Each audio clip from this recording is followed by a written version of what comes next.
really means to live life golden. Yeah, we're golden, baby girl, we're golden. They're about to see us shine, cause we're golden. They can't ever break us down, cause we're golden. They're about to see us glow, cause we're golden. Alrighty, lads, we are back and we are now going to be talking about websites and landing pages and some of the important elements, that kind of, this is one that I'm really interested to learn about because I don't spend much of my time in this part of our business, but I would imagine that, in e-commerce, but in any business, where the customer comes from and how they get to you is really important. So we'll start with coming back to this kind of point of the psychology of the customer, but the idea of like answering the unanswered questions and doing that with your website, because social media is great, but to be successful on social media isn't actually always to be selling your product. It's actually more about getting the attention there. And so social media, whether it's advertising, and someone clicks through and they land on your website and they know nothing about you, you've just caught their attention. What are those questions that we have to answer, and how does that play into the customer psychology? Yeah, that's a good question. We're talking about two specific things, right? Ads are to grab the attention of the prospect, and the sales page or the website is to do the selling of your product. So, attention grabbing ads spark the interest, get the click, and now it's like onto your website or landing page that is now going to do the deep selling for you, whether that's a service base or a e-commerce product or whatever. It's now your website's job to sell that product for you. So again, you can imagine, think about yourself as a customer. You see an ad and it sparks your interest, whether it's going to be service based, whether that's going to be e-commerce. Generally, someone's going to be asking for your money, whether that's a product or a service or whatever. So if that sparked you, you're going to have 10 unanswered questions in your head. Is this product right for me? Is this product worth it, like in terms of affordability? Do other people get success from using this product? Is there other people in my position that have used this and have seen success? Can I see other people using this product, and are they saying that this is right for me? Psychologically, people don't think about it, but you always have these unanswered questions in your head of reasons why you're not going to part way with your money. And that is the job of your sales page, is to identify what those, what your potential prospects might be thinking, and then clearly listing these out to take away any of these unanswered questions to hopefully make them part way with their money. And so one of the are we able to dive, you mentioned those questions, are we able to dive into those and actually look at some of the elements that help answer those questions as well? Yeah, definitely. I think the questions are going to be unique to your business because it's the questions around your product or your service and what it's going to do for the customer. So obviously it's going to be different for one product versus a different service or a different business. But there's this really great saying, and I actually don't know who said it. I should probably find out because I say it every day, but it's a confused mind never buys. And if you're confused, you can't make a purchasing decision. And that's what comes back to what Clay's saying about these unanswered questions. If you have unanswered questions, you're confused, you're not in a state to buy because you don't understand what you're buying, so you're not going to part with your money. So a really good way for you to reverse engineer these unanswered questions is to go through your frequently asked questions that you get as a service business or a customer business, product business, and reverse engineer those and have those points on your sales page. Because if you find people are asking often the same thing like, will this work for me? You know that that's something that people are thinking. And if one person's asked it, 100 people have thought it and not asked it. So you can reverse engineer your customers' frequently asked questions and the information they give you to actually help start breaking this down. And you just need to, it can be very hard to do this in your own business because you're so in it and it's your own world you live in every day. It can be hard to put yourself in the mindset of someone who's never heard about your business. But a good thought exercise you can do is to sit down and be like, if I've never heard about my business before, my product, I don't know anything about it, what might I think? As I said, it's harder to do with something you're in because you're so in it. But if you can start with that stuff, that'll really help you to start thinking about what questions do people have. And surveying your customers is another thing you can do, getting feedback. But you'll find your customers or your potential customers or like even your chat support help on your website, any of those things, people are going to be telling you what those unanswered questions are. And you just need to figure out how to communicate that information to them on the page. Yeah, it's so like, I mean, I think you learn this over time, but you know, it's also a really great, like I know in service, like understanding your unhappy customers and you know, potentially people that didn't buy as well is you know, it's just as equally valuable understanding them as it is the customers that you already have and understanding that difference. How does this filter into a structure? Like that's the question I have. Like I'm sit here and I'm like, oh, that's great. I understand my customer psychology. How do I because I know that it's not as simple as like the like ClickFunnels, get a fucking template and run that. Like you have to understand it. Like how do I understand based on that conversation we just had? We're answering this set of questions. Like how do I then understand like or I tie those two concepts together of like, cool, this is my landing page on my website, and then this is my customer psychology, and they're coming from here. Like, what now? Yep. Yeah, cool. Like, I think, again, it's going to be different for each product or service, and it's really about, even with our own agency, right? Like, it took a lot of tweaks of information and the way that we said things and the displaying of information to get it down to a rock solid point that we were happy with and it was converting well. So again, I guess the baseline you can always start is like put all this down on paper, like, and then you want to think about the customer journey. So like when someone lands on your site, what's the first thing they're seeing? Like what is the first thing that you're showing them, and what's the first headline? What's the first unique selling proposition that you've got on your site? Okay, after they read that, what do I think psychologically I should put next? Like if I've put, you know, a unique selling proposition here, and then maybe the next part is I'm telling them why and how this is our unique selling proposition and why it's different. And then I'm showing them, you know, and then the next part I might be showing them, hey, here's, you know, 10 customers that are saying how different our product is, that is then reinstating what I've just said above. So again, there isn't like a set formula, but again, it's like try and think about the customer journey and like try to really take yourself out of the shoes of it's your business. Like think about, I'm going to this site. What would I be thinking in my head? What do I need to see next? What's the kind of information? And again, the best way that you can do that is like go and look at the brands that are doing it really well, and you will start to see a formula of how they display their headlines. What do they have next? Like what's above the fold? What's the next scroll down? Like you will see the way they list their information is very, very similar. And again, there's no set formula. It's about what works for you. You need to test it, but you'll start to see very like the same similarities, I guess. Maybe a better question is, what are the must-haves? Right? Like, okay, if we're thinking about a global site or a landing page, let's maybe look more at a website, because I think, not that they're more relevant, like landing pages are great too, but like what are the absolute must-haves and the rocks that every website should be functionally achieving with the customer and should have on them? That's a really good question. I think it goes back to what Clay said, which is customer journey. You need to understand that the person that's clicked on your ad or they've gone to your website, they only have one question in their head, and it's what's in it for me. So you need to do the best job at answering that on what's called above the fold, which is the first part of the screen that loads. So say you're on a mobile, on that first screen, you need to get that in there. We spoke a lot in our last episode about communicating benefits, and that's what you need to do. Like that's why people are going to buy. You need to make sure that you have a headline or some information that's going to clearly hook them in and make them understand what's in it for them and the transformation that would happen. So say for a service-based business, you might be able to say like, get a full podcast and 10 social media clips in only 7 days.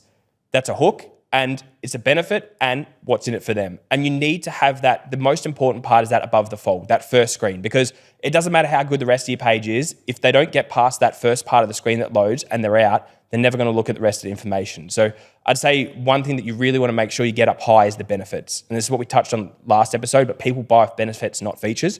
And if you look at e-commerce stores, what they normally have is a photo, and then they have a dot point of features, and then they'll have like a sizing chart, and then something else, and then somewhere they'll have their benefit buried in a foldable menu, which tells the person what the product's actually going to do for them. And one of the number one things we do when we work on client CRO is get that benefit up straight up the top, because that's telling the customer what the product's actually going to deliver for them and actually help them when they actually purchase the product. So I'd say you need to have your hook at the start presented as a benefit and answers for the customer, what's in it for them. You need to display your product or service, and you need to be focused on benefits, transformation, what the product or service is going to do for them. You obviously have to have a call to action, which in e-commerce is add to cart or purchase. In lead generation, it might be schedule a call, it could be fill out a form. You need to make sure that the call to action is really important, especially in sales pages and lead gen. You need to make it clear to people what action you want them to take. So make sure there's multiple times where they can actually click a button to reach out to you or take an action. Yeah. And so is there a difference between showing them and telling them, right? What I mean by that is like your page can't be so too heavy on the written word, right? So like obviously I would imagine in e-com it's really important to not only tell them the benefit but show them, more importantly. And you know, that's every business, and I guess that's where social proof comes into it as well. But like it, you know, strategically, is that something that you guys look at, is like maybe covering both of them? And so it's like there is social proof, there is examples. For sure. And like, as we said, like everyone's different. Like you can show them, you can write it. And again, this really goes back to like your customer, your persona. Like, are they readers or are they visual learners? Can I put graphics on my landing page that clearly explain the things that I want to explain? Like, can I put images? Can I put videos here? Like, again, these are all the things that you need to sort of try and test.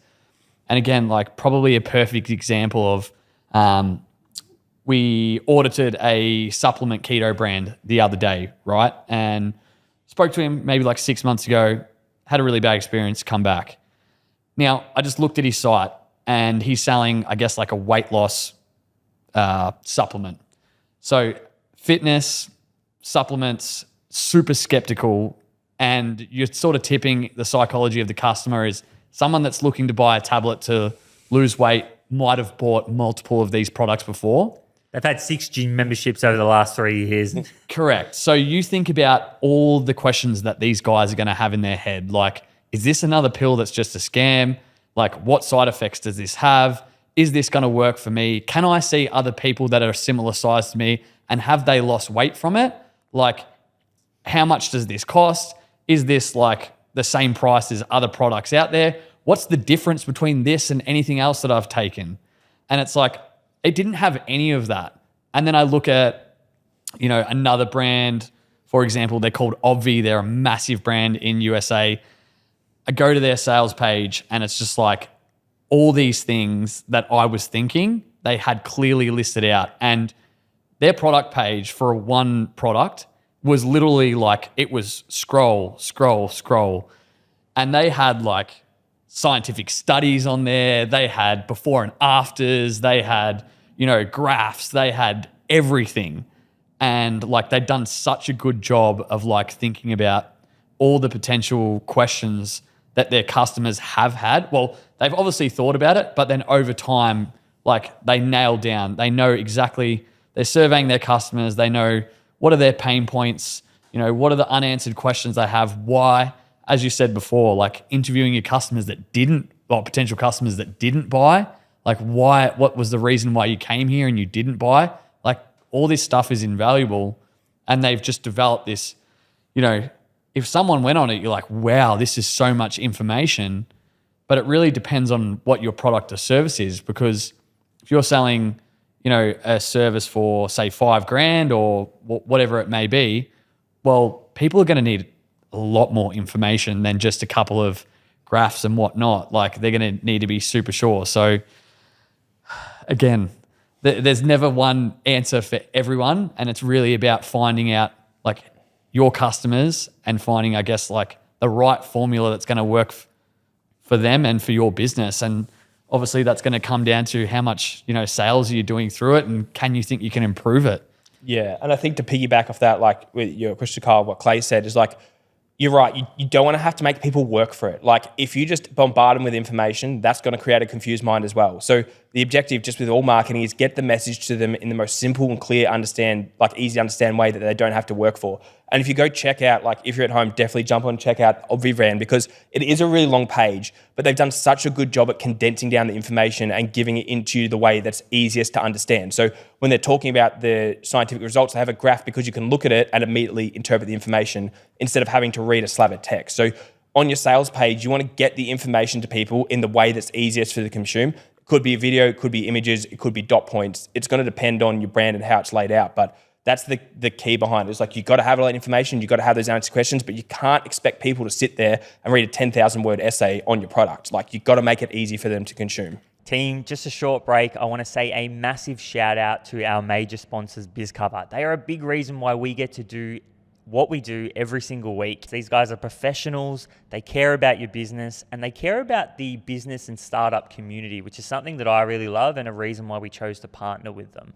And plus, they make the process of getting your company insured super seamless, which is really important with such a tedious process. I've been a customer now for 10 years.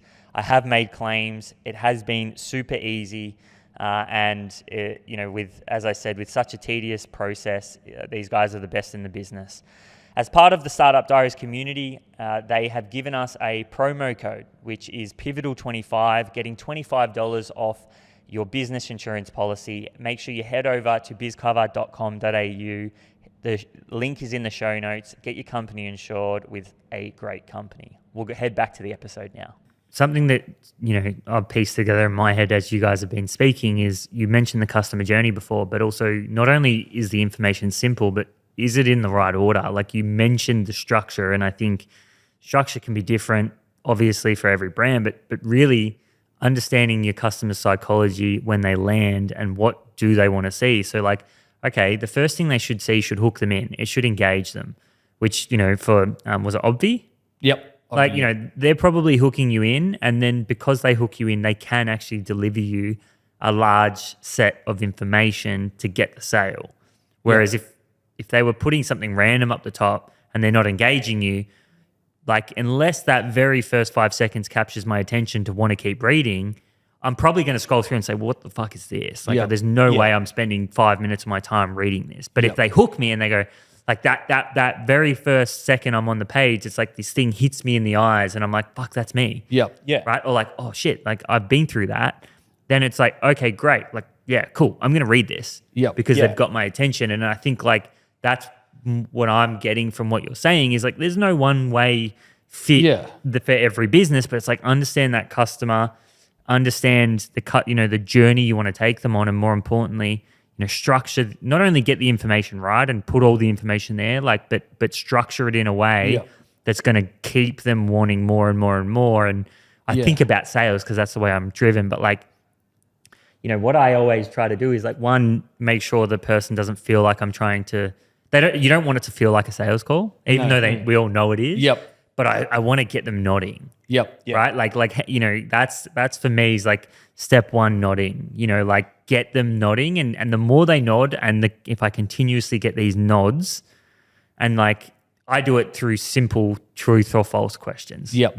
Like, okay, you ask them a question, you should already know this person that's sitting in front of you because if you've done your job properly before that point, you know that it's good. Yep. And then you're asking them true or false questions, getting them to nod. And the more nods I get, the more chance I'm going to, make this sale. And I think about the same thing as like a landing page, right? It's like, you want this person being like, whoop, yep, you've got my attention. And that's usually the question you ask them, which is like, for me, it's like, oh, you guys struggle with creating content.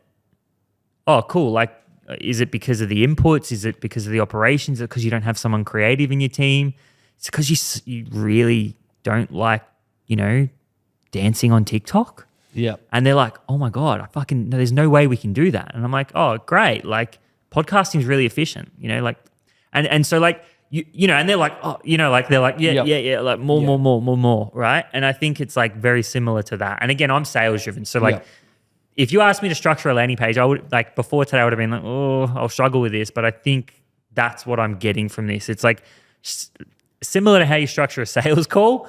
Let's try to follow a similar process for a landing page. Yeah, you're right, man. It's exactly the same because it's just your digital salesperson. Like you go in a retail store, you have a sales clerk, you speak to a service-based business, you have someone on the phone to help answer your questions. You go to a website, you've got a sales page. That's its job is to be your salesperson. And you said something so spot on before, which is like, if you hook their attention, then they'll pay attention to the rest. And the way you got to hook their attention is by telling them what's in it for them, because then that's going to give them the value proposition. They're going to understand what's in it for them, and then they're going to read more to understand how that's actually going to apply to them and how it's going to work. So it is the same as a sales call. Like that, it is a digital version of sales call. For e-commerce, it's more condensed, but it's still your salesperson. And then for, obviously, as Clay said, like if you're selling a $10,000 per month service, you may have to have more information, but you're going to make sure you have them hooked in and you have that structured in a good way. Yeah, and it's so true. Like, what is their biggest pain point, and just smack them in the eyes with it. Yeah, like well, that's literally it. Going back to, you know, that brand we've been talking about, Obvi, I think their unique selling proposition was like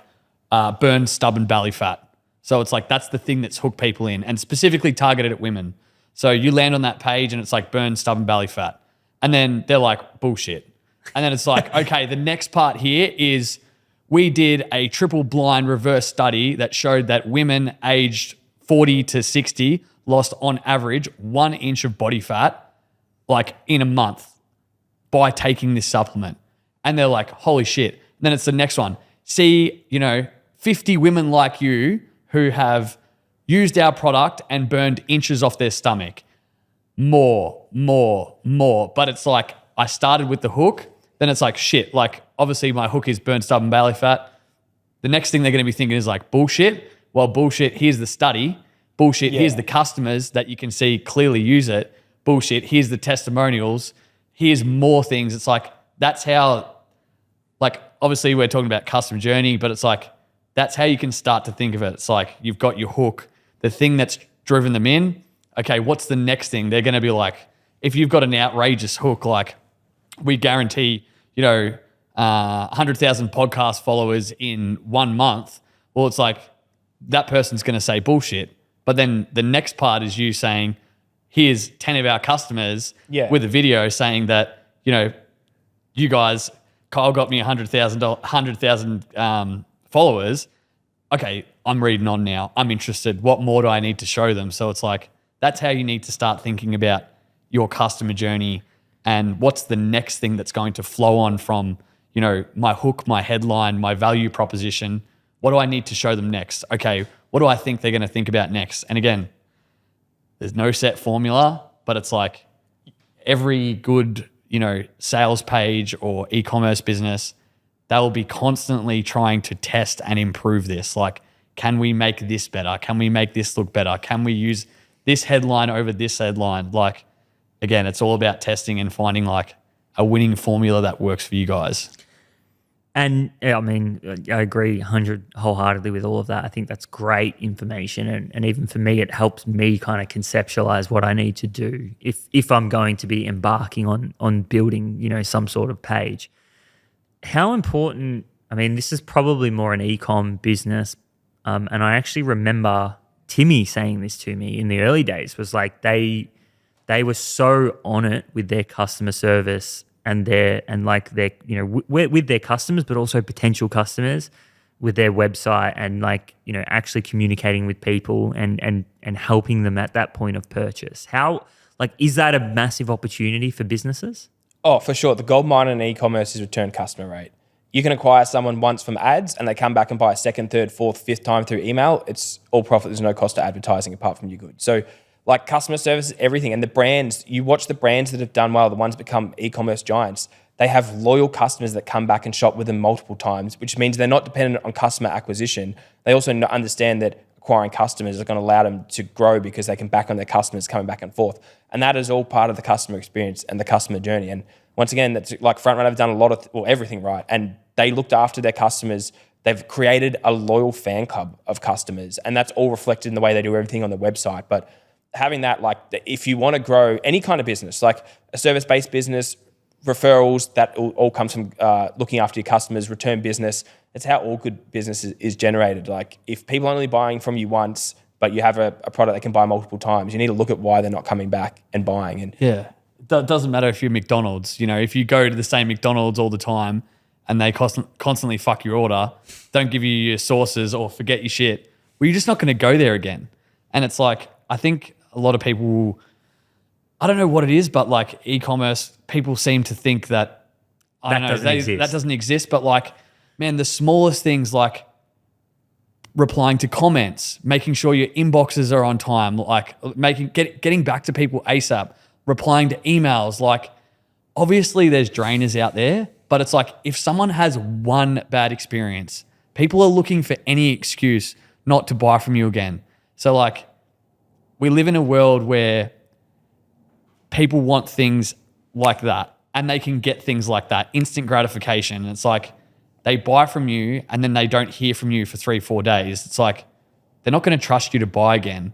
And like, as Nathan said, you know, the gold mine in e-commerce or any business is recurring revenue. You acquire them once, you pay to acquire them, and they stay on, whether that's service, whether that's e-commerce. If you can consistently get money out of them that doesn't cost you anything, well, that's all profit besides, you know, your cost of your goods and or your services.